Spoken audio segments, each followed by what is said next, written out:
this morning, and welcome to Issues That Matter. And I am your host, Robert Patoni. Pleasure to have you in my living room here. And today I have a guest. I'm honored and pleased to have a return guest, John Jenkins. Welcome. Bob, it's an honor to be here, my friend. Thank you. Nice living room you got here, too. Thank you. Yes. Spacious. Very spacious, right? Every home should have a place like this. Space is not an issue. That's right. You guys really live in large. This is good. And thanks to the people in the production room who make this, Absolutely. who make the miracle happen. You have a phenomenal team here. Absolutely. Thank you. Thank you. Pleasure to have you. Thank you, sir. Okay, so last time you were on the show, yes, sir. It was before the primaries. Yes, sir. And now the primaries are over. That's correct. As I mentioned to you earlier, I can see the advantage of running as an independent. I see the disadvantage. You don't have party support. That's correct. But I can see the advantage because there's no chance of you getting bounced out in the primary. That is correct, but there is no primary for the independent candidate. However, and you don't have the financial war chest that obviously the party brings along with it. However, you're not encumbered by party politics in the sense that you're marching to someone else's rules and orders, and that's what's always served me well as mayor of both Lewiston and Auburn, and as a state senator. I was always listening to the people. That's my boss, not the party. So it makes a big difference when you're, again, running as an independent. And that, as I perceive it, that is one of the biggest weaknesses that we have in our system these days. It's been, I'll say, prostituted to the degree that they view themselves as our leaders, not as our servants. We are the servants. And I'm getting far afield here. I'm making a political statement that I happen to agree in the sense that I often tell the citizens we've gotten politics upside down here, and that's what I told them when I was elected as mayor, like I said, and state senator, and that it's called public service. In that sequence, public service. You're my boss. And I even tell, matter of fact, when I had one of the first meetings I had when I was mayor of Lewiston, I said, and especially in Auburn as well, I told all the department heads, when you come to report about your department, we want to eliminate that language of my people, my department, my equipment, my.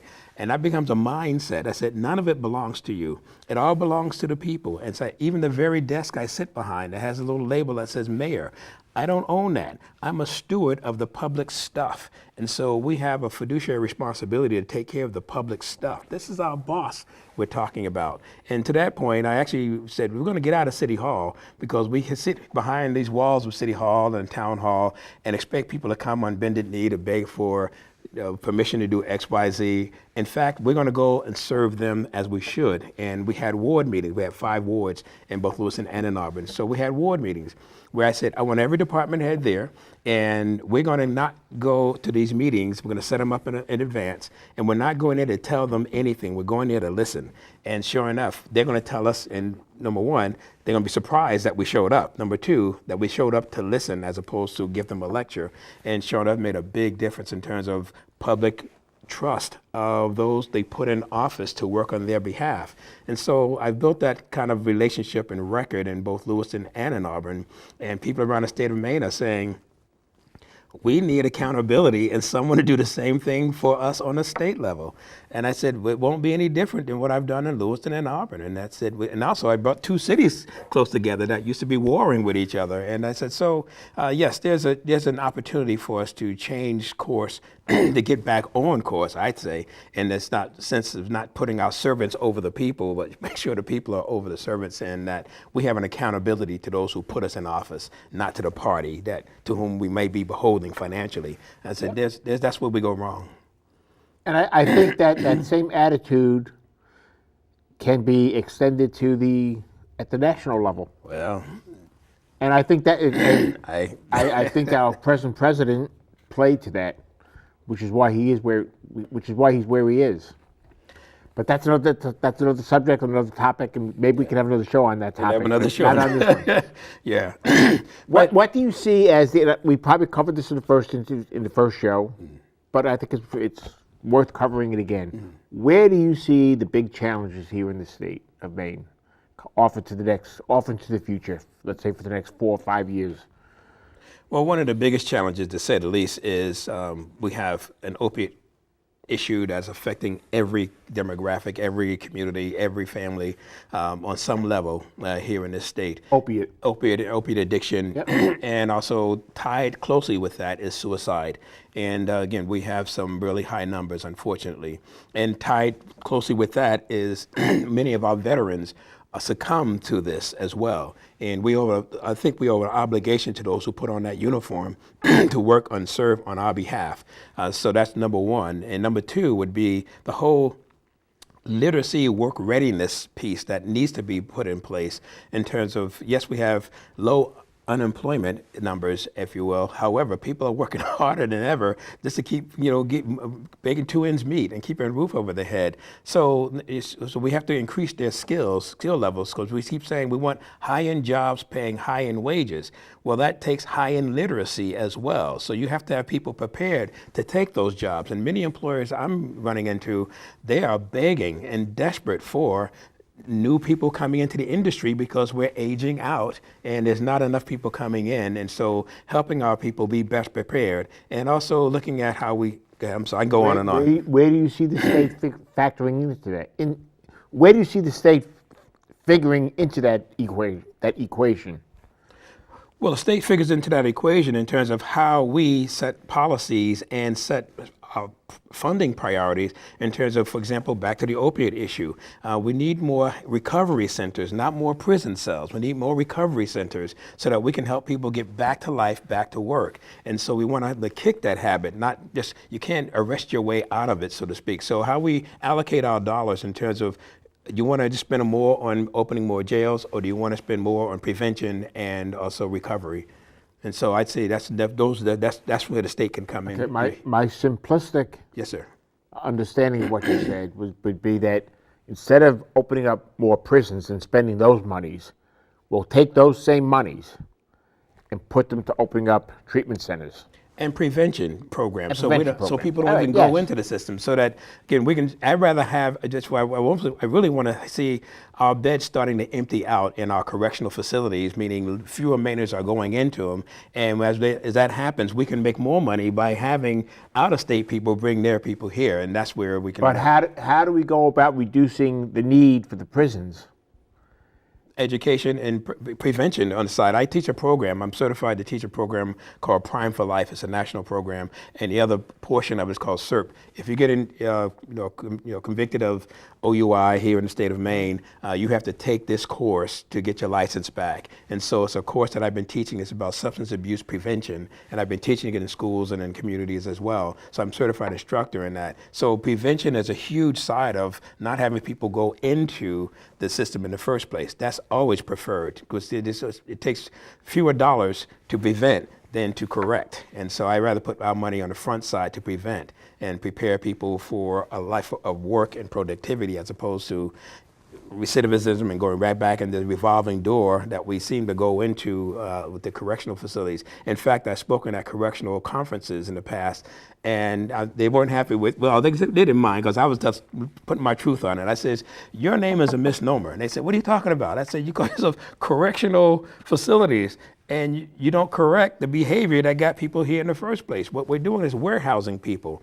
And so we really need to give them some skills and life skills, and decision-making, critical thinking, and again, work preparation skills, so they're not going back to the same life they knew before. See, that they know well. And we're saying, well, you need to have different skills. You have to have different friends and make different choices so you're not coming back through the door again. So I've been on that side of the equation as well. So I'm not just talking about it. I'm actually doing the work and working in the correctional facilities, not only in our county, but also in the state prison as well. So I've actually been there working with different inmate groups to talk about these very same things.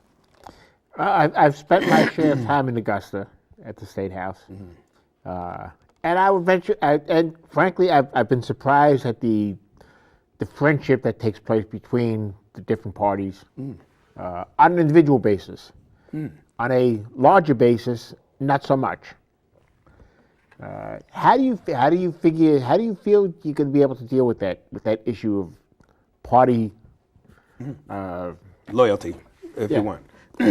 Well, number one, people have to write me in as the governor. That's number one. So they have to, as an independent candidate, they have to write my name in because my name is not on the ballot. So they have to write my name in. So make me the governor. That's number one. Now, if I can interrupt you. Yes, sir, please. When you were mayor of Lewiston. Yes, sir. You were independent. That's correct. So the citizens of Lewiston had to write your name in. No, in fact, as mayor of Lewiston, I was independent, of course, at the same time, but I was actually, my name was on the ballot, and so therefore, and so actually my second term, just to clarify, I used to be mayor of Lewiston, and at the same time I was mayor of Lewiston, I was also Maine State Senator. A few years go by, I get out of office, and I'm living quietly in Auburn, and issues came up, and the citizens said, you live here now, can't you help us? I said, I'll do one term, and I said, I'm not a career politician, I gotta work like everybody else. I said, but I have some skills in this area. I will do what I can to help my new community. And so I did. I ran for office, my name was on the ballot, and it worked very well. And we exceeded people's expectations. Election comes around again for a second term for Auburn, and my name is not on the ballot. I don't lie to folks. I just tell them the truth. I said, I'm not going to run, on and on and on. And they said, why is your name not on the ballot? I said, well, I said, day one, I said, I'll do one term just to help the city and get it back on the right footing. We did that. And like I said, we did exceed their expectations. However, they said, well, how can we vote for you? I said, well, you can't because my name is not on the ballot. And they said, well, what if we wrote your name in? I kind of made a big chuckle, like, yeah, right, as if that's going to happen. I know Maine politics and history of this country, and it's never happened in Maine ever. And I think maybe once or twice back in the day here in the country, one or two people might have, because it's a very difficult process. Anyway, those citizens got organized, and my gosh, they figured it out. And when you see the folks out there with the little walkers and stuff, really just going to the polls and have the little slip of your name on it so they can do it correctly. We got more votes as a write-in than all the other candidates combined that were on the ballot, which says it has less to do with me. It has more to do with the people waking up and said, wow, look what we, the people, can do when we pool our resources and get behind one person that makes sense in terms of delivering the goods. So that's what happened. So we made history having that happen. So that's the only time that happened where they actually wrote my name in the second term for the Auburn mayor. Let's try and break the state up into segments. Yes, sir. We'll start with the southern tier of Maine. Because Maine is, and a lot of people don't realize this because it's huge. We've looked at Maine too often on the globe where it's a little speck. Yeah, well. Well, and the fact of the matter is, it's not a little speck. Yeah. It's a huge state. It's big. We have a lot of territory. That's correct. And because of that, we have different needs as you travel to different sections of the state. So let's take the southern tier. Let's say Portland South. Where do you see the challenges in that area? I know a lot of the state is coastal, a lot of industries on the coast for various reasons. Mm-hmm. Where do you see those needs playing into the future? Well, pricing in terms of, you really have a bursting loose at the seams in terms of housing need in the greater Portland area. And I say greater Portland, it's way beyond realm of Portland. Yep. And so they're busting loose at the seams because there's more people, young professionals moving in. So having affordable housing that's accessible as well is going to be something that I work with real estate groups all the time. And so that's something that's discussion that's had to happen in terms of making housing more accessible and affordable for folks who, again, not everybody's making a high-end dollar. How do those working class folks, how do they fit into the economy there? I think what you've mentioned so far, I think the biggest or the toughest chunk to bite off is the affordability. Mm. Because the housing is so meager, I would say meager, there's not that much housing available out there, that just drives the price up higher. Well, it does, but at the same time, again, it takes a comprehensive strategy. You just can't just pick and piece, just like this here is piecemeal. And also, I know they're talking about expanding putting another lane in the turnpike, to make it even wider. And so I know the growth is an issue, if you will, but I tend to not look at segments I look at the whole and where's the most greatest need in terms of my community as a statewide community. And so I say that when you look at Washington County, and I look at those places where they're not busting loose at the seam, where they're holding on barely with their fingernails, those are the people I'm going to be talking with first because they have the greatest need because they're aging population, but also the communities are literally dying and withering away. And unless we're going to sit back and keep expanding ever wider the turnpike in southern Maine, and obviously look at the busting loose, if you will, correct, that's going on in southern Maine, I'd say if we can start encouraging some of that population to start moving into other areas and make incentives so that they are moving to other areas where, again, I have communities in my statewide community, if you will, of state of Maine, that are literally dying on the vine. I said, I can't sit back and turn a blind eye to that suffering. I said, this has got to be addressed at the same time. So it's not either or. There have to be a comprehensive plan. And as you said, the state of Maine is really large, and I agree. I've been into virtually every high school in the state of Maine over these past 40 some odd years as a presenter and motivational speaker, leader, and that sort of thing, and a trainer. From Fort Kent to Kittery, Bethel to Bath, and all the places in between. So I've been all over the state, and in fact, I can drive 8 hours north from Lewiston and you're still in Maine. Drive 8 hours south, you're in southern part of New Jersey. So Maine is huge. And that's how big it is in terms of just that, space-wise. So, and I've been to all those places of Midi-Bemps, southern Aroostook County, Sherman Station, Patton, Maine. I've been in all those areas, so I know what's been happening and what's not been happening. I've been also up there in the Harrington area and Columbia Falls. So, again, we have pretty much the wood products industry is pretty much the Worcester camp folks are, employing a lot of folks up there. And so I've been all over the state of Maine and got a sense that there's some commonality that people are working hard to stretch the dollars they do have, but we need the influx, the busting loose of population that we have in southern Maine. We really got to start finding ways to encourage, incentivize people to bring those talents and skills to those other areas, and there are ways we can do that as well. Let's talk a little bit about healthcare. Yes, sir. I know every year we seem to have a hearty debate over expansion of Medicare. We're having it again this year. Yes, we are. Where do you fall on that? Well, I know that there's, I think there should be expanded, number one, because I know that a lot of employers don't offer health care for their people. So making it affordable. These people are working, I won't say they're working poor, but they're struggling awful hard, and they're one paycheck away from being on the other side of that margin. They're one sickness away from being on the other side of that margin. And they don't have adequate health care. And so expanding it for those people who are working, who can contribute, I'm saying absolutely, because we want to keep them on the proactive side of life, if you will. And so now how do you do that? And the other piece is that I know there's been a piece of legislation that's been suggested where I think it's people who make $128,400, you're going to grab more of their money, so to speak, to pay for that expansion. And I'm saying, you're taking a big bite out of people's wallets, and you're saying as if, I don't know what made that magic number so magic, 128,000. That's kind of like upper middle class, and that's it. So you're not. That reminds me of I'll call it an adage. Yep. If adage is even a word. People think that this healthcare the healthcare is going to be for free. No, healthcare is not for free. No. Somebody is paying for it. That's right. It's being paid for. There's no free lunch. And the difference is that sometimes in regards to healthcare, the person that is receiving it is not necessarily the person that's paying for it, which makes it that much more challenging.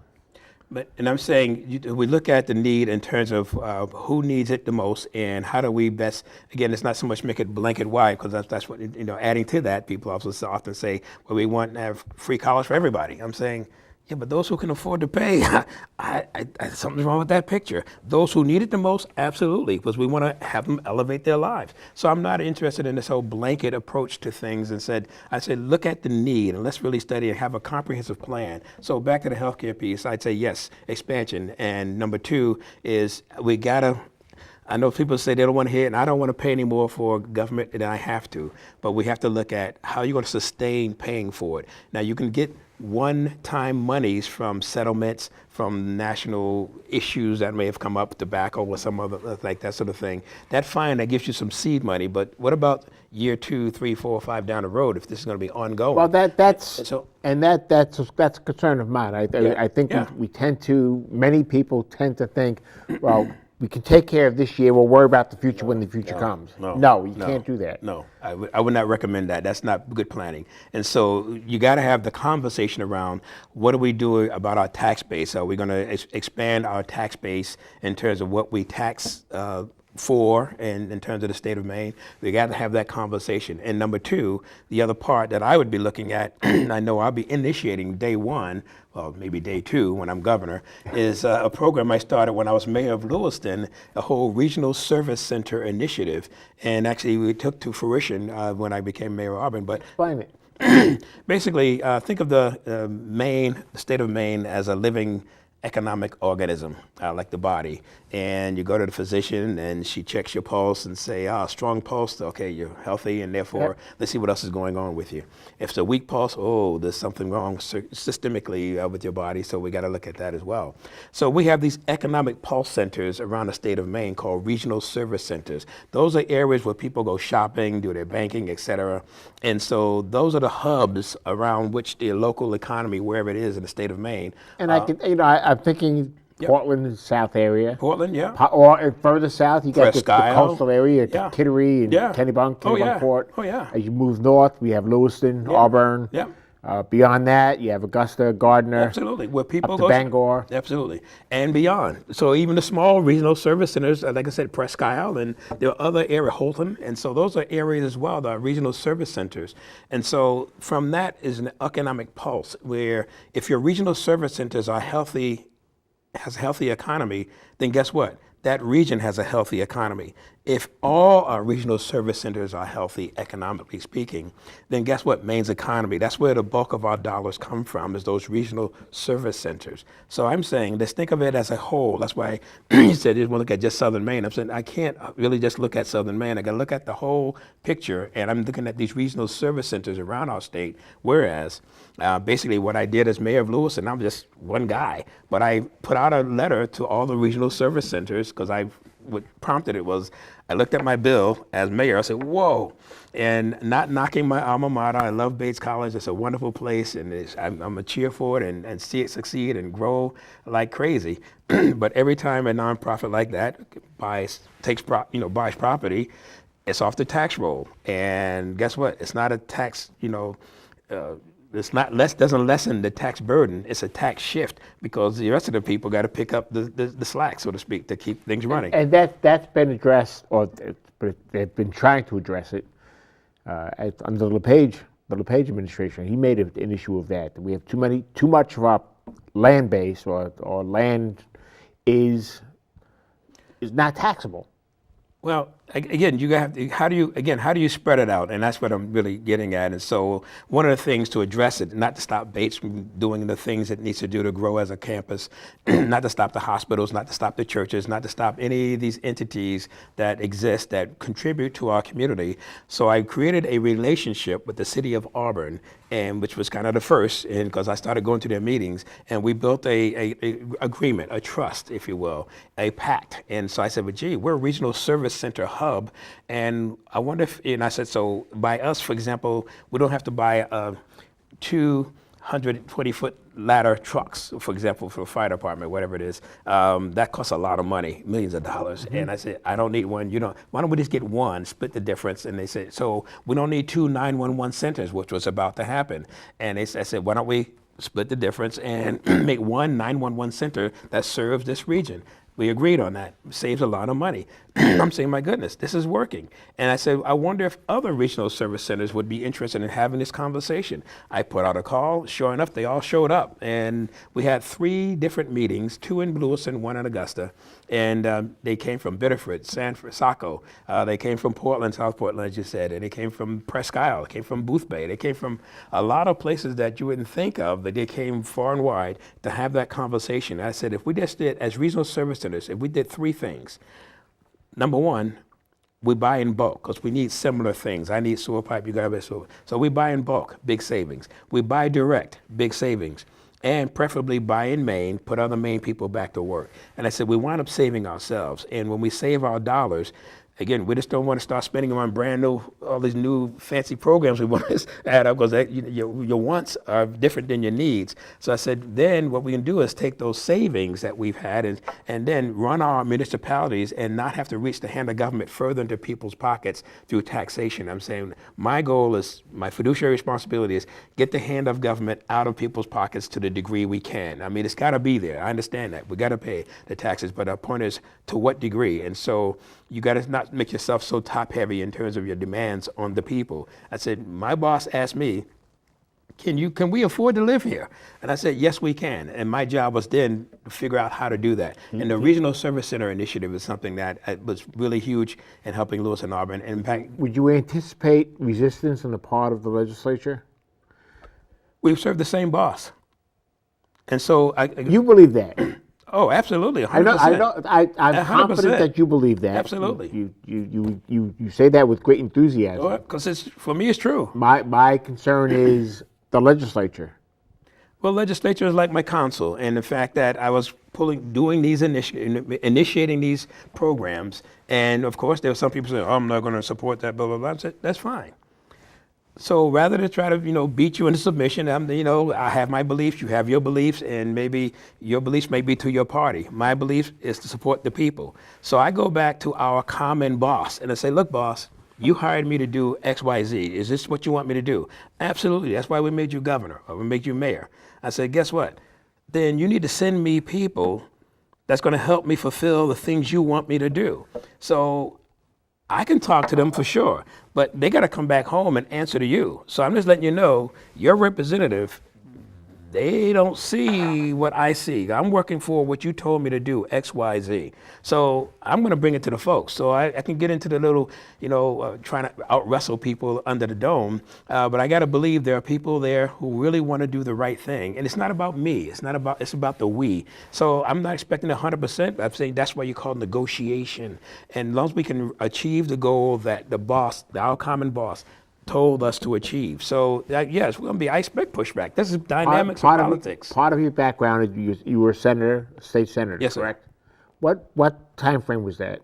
That was, oh my goodness, 97, 98, yeah, 118th legislature. How much different do you figure it is today than it was when you served? I'm not there these days, so I don't know. They've had me come back for some recognitions and awards that I've received from the state of Maine, and that's a temporary visit, then you leave. So I don't see the day-to-day operations. I assume there's some wrangling back and forth, but it sounds really weird. That's the beauty of politics, and it's just. And you're right. It's a good give dating and back take. to our founding fathers. Yeah. They argued vehemently. Oh, absolutely. And I enjoy it. I love it because I don't argue to win. I argue to find a deeper truth between us that we can agree upon. And I expect you to push as hard for your beliefs in your position as I am. But at some point, one of us is going to, especially if you say something that I hadn't thought of before, I'm saying, whoa, I didn't know that. And I'm willing to adjust saying, because you gave me some more information, because again, I don't need to win. I just need to get something that we can agree on, that we can deliver, to fulfill our promises to our boss who put us there. So, I expect us. They expect us to, hash it out. They don't want, it ain't for the squeamish. Not everybody, many people like the taste of sausage. They don't want to see it being made. And so I'm saying, well, then let us close the door and make the sausage the best we can because we want them to taste the results of what we've done together. So it's not about the governor winning and you losing.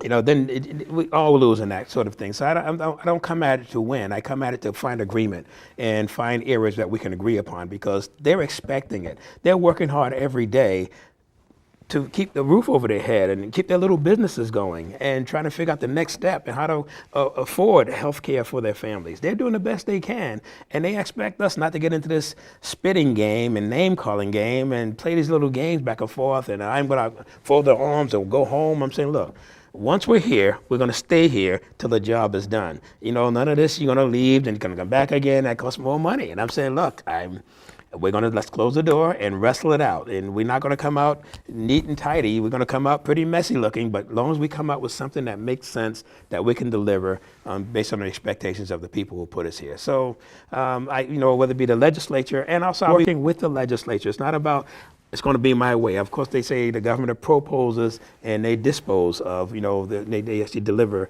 the goods in terms of setting up whether they're going to spend the money on X, Y, Z. So I'd be making proposals, and based on what I've told the people who put me in that office as governor, and I would expect that we're going to wrestle, and that's fine. And I expect it. That's part of the process. However, as long as we come back to something that makes most sense for the people, what they expect, I said that's all that matters. It's not about me winning. It's about the we. It's what we can do together. So the legislature's got a responsibility, and it's got a lot of independent voices there. Although they may be party affiliated, they still are independent voices. The people put them there as well, and they have a right, to hear their voice. When you observe the relationship between Governor LePage and the legislature, which has not necessarily been the friendliest relationship in the history of the state. Well, again, everyone goes with the approach that they make sense for them. I'm a very different person.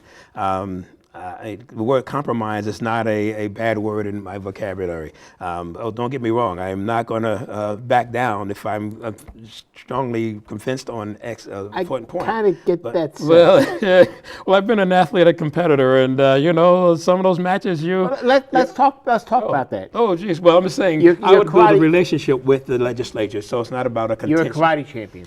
I was fighting little kids. They were 4-year-old children. I was competing against. Yes, I am. Yes, sir. So I was fighting in the children's division. Well, let's talk about it seriously for a moment. Yes, sir. You were not a karate champion when you were 4 years old. No, I was competing against 4-year-olds. I'm an adult person fighting little kids. No, I'm just kidding. I'm just kidding. No. Yes, sir. Well, let's talk seriously about it. I'm trying to be serious.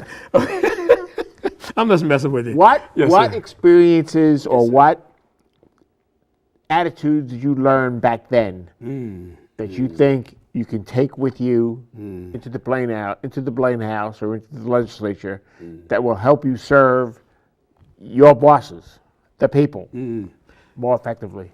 What serves me already: timing, focus, discipline, and knowing when to press, when to step back. I mean, it's all a dynamic of energy. And I know it sounds really hokey weird, but there is a dynamic of energy. And when you are sensitive and aware of that, you know when to press forward, you know when to yield, but you're always in the game. That's the point. You're always in the game.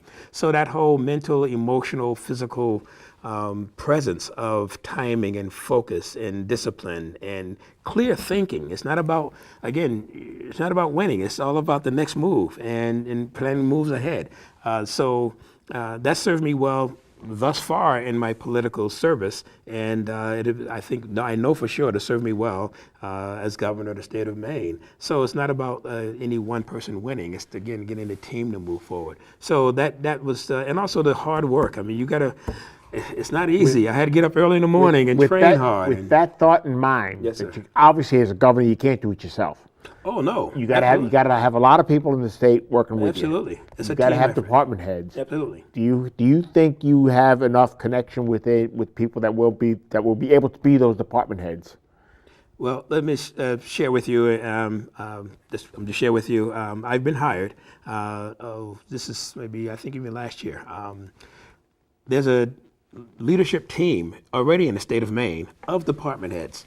They hired me to teach a leadership program for them as a professional trainer. That's what I do. And so they've already hired me to give them tools and skills to take back to their respective departments to serve the people of Maine. That's John Jenkins, professional trainer and presenter. Boom. That's a done separate deal. It's not like I'm running for office. This is a totally separate firm. So but it gives you connections. Well, I knew some of these people anyway. The point is they hired me because of the work I've already been doing in other schools and companies and around the country as well. So they hired me to say, my goodness, we got a guy here in the state of Maine was one of the top trainers in the. When I asked Yes, you sir. that question, I did not intend to give you a layup shot. Well, no, I'm just saying that to answer your question, that's the work I've done already for the state of Maine, and it was gratis. So don't think people say, oh, they paid them a lot of money. No, they didn't pay me a lot of money. Number one, but number two, because I said I live here too, and the better they can do their job, it's going to be the better for all of us. So I donate my time to the state of Maine for that purpose. I got to say, as governor, my goodness, can you imagine the power that would have in terms of that level of relationship with your departments, that the governor got your back. My goodness, can you imagine the morale? And I'm all about supporting and promoting my people. I say, because the better you work and the more efficient you are, the better it's going to look for me and the state of Maine and our legislature as well. So I'm really going to promote my people and give them the tools and skills. I happen to have that ability to help them be better leaders and better managers of their respective departments, because they're protecting the public stuff and delivering services to the public that they deserve. Where do you see the differences in anticipated needs when you're speaking or thinking about up north, around, we'll say the county area, as opposed to down south in the tourist area? Not to say that they don't have tourists up in the county. And they do have, but they just don't have the plethora of tourists in that direction as we do in the southern Maine. Right. And there's more population need, and it's also really just taking more full advantage of the resources they have. For example, and also the fact that we need, again, as I said, more population in that area to start stimulating economic growth. Because of technology, you can live anywhere on the planet pretty much, and technology allows you to be connected. And so I'd say we can have incentives, but again, that would allow people to be in those areas and bringing new blood and new families into those areas. So I see that a lot of people, for example, some of the small little towns, as people age, because we're one of the oldest populations in the nation per capita, as they age, they pass away or they downsize and they get into a smaller living arrangement. Well, I'm seeing in those areas houses going vacant because there's not new people moving in. Last I knew, there's, I don't know, was it 7.8 or maybe more, maybe 78 million people on the planet in motion, desperately running away from terrible situations. And I gotta believe there are linguistic professionals who know many languages. There gotta be medical personnel amongst those people, educators, people who can provide some of the services that our people need, and having a relationship with our federal government and immigration folks as well. We need more ideas, more blood coming into our community.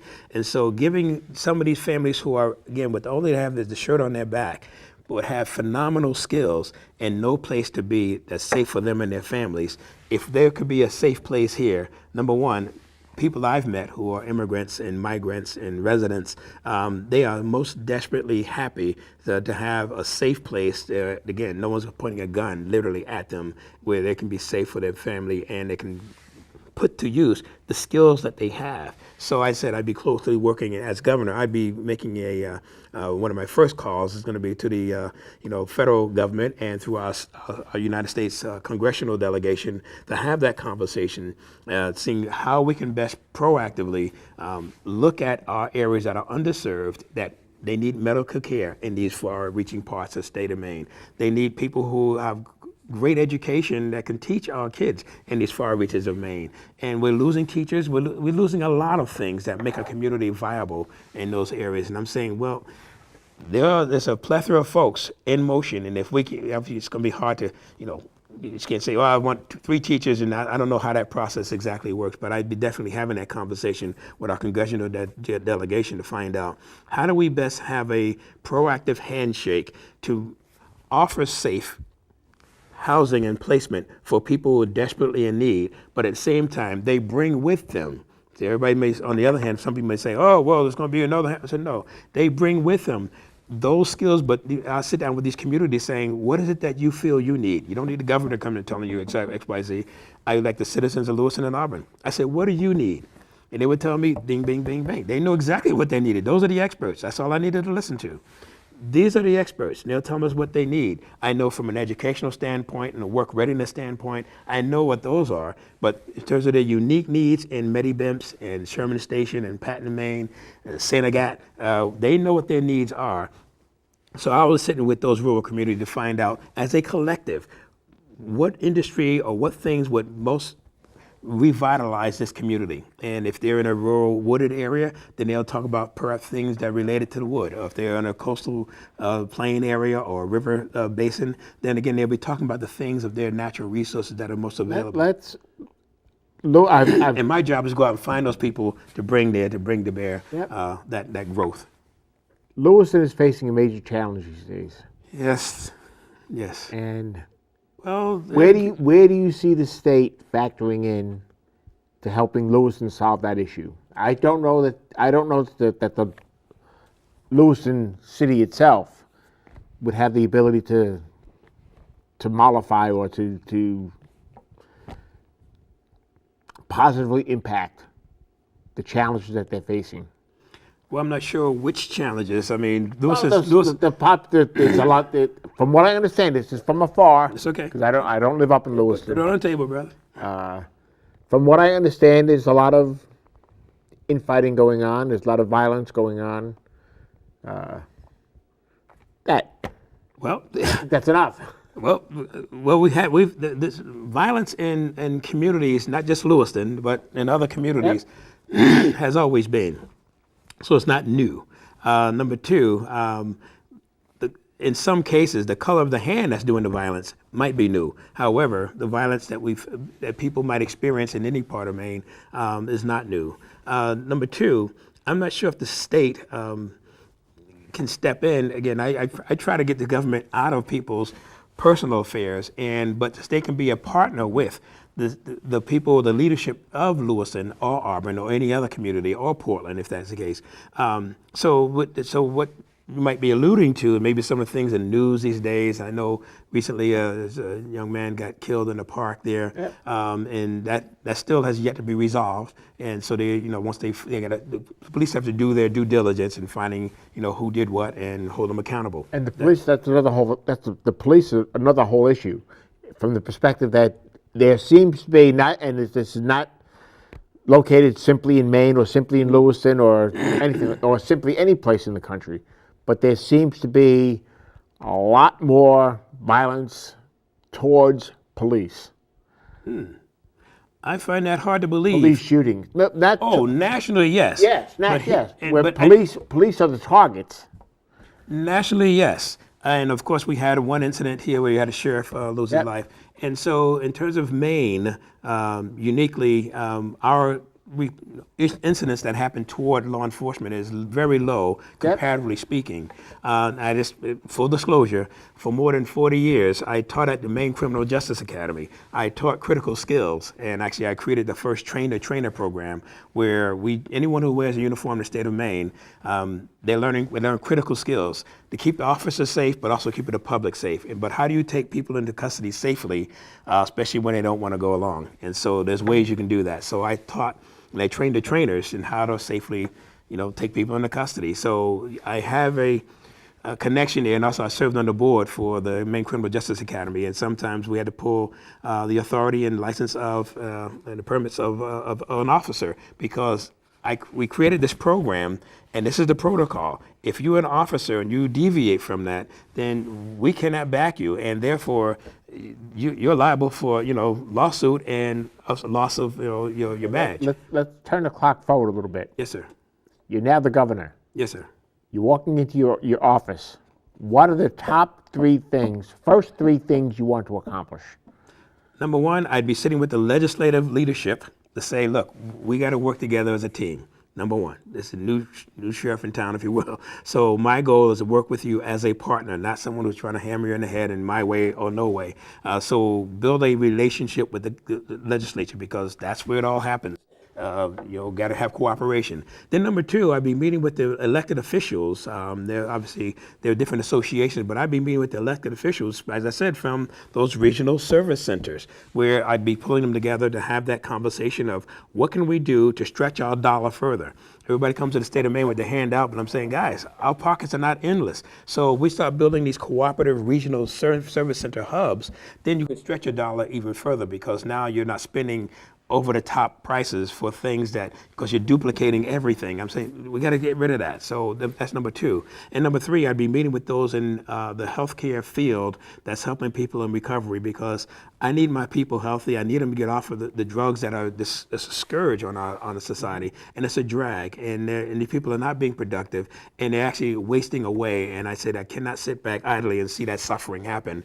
And so I'd be meeting with those folks to find out what can we do proactively to start on the prevention side, so the next generation of kids down the road are not in the pipeline to start becoming abusers of substance abuse, et cetera. I was having a conversation just the other day about guns, gun control, and there are segments of the population, which I don't think there are too many here in Maine, that just want to ban guns. Good thought, but I don't see it being a possibility.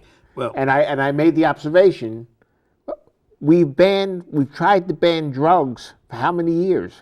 Have we succeeded? No. People will always be able to get the drugs. People will always be able to get the guns. You'll never be able to ban guns. How do you do that? I don't know. Well, I don't know I don't know that there is a way. Well, your premise is banning guns. That's not my premise. I was saying that I appreciate that as an example. But I appreciate that. So, but to clarify that, let me just put on that. Number one, as a gun owner, and also I have many friends who hunt, and they actually have phenomenal, beautiful safes, like a metal vault, cast iron vault of collection of guns. And these are responsible hunters and collectors. They're responsible hunters and collectors. I see no trouble with those folks. The people who abuse and are going to skirt around the rules, again, we're going to put our attention on them, but not on the people who are responsible owners of a firearm. So I'm not into a blanket statement of saying this one weapon was used to hurt this person, therefore let's get rid of all of them. You don't say that when someone takes a vehicle and run them a bunch of people over, and we don't say that when someone, unfortunately, knife attacks are on the rise, but we don't say that about knives either. So I'm just saying, guys, what we have is a lack of social respect problem. And if someone has ill intent in their heart, they're going to find a way to do harm to somebody. If there's a gun that's available, they're going to do harm. If it's a knife available, they're going to do harm. And if not, I've seen people take children and use that as an emotional battering ram in a relationship where things don't go well. So when people have anger in their heart and lack of social respect and boundaries, then that's what creates, I think, the unease and dis-ease within our society. That's my opinion.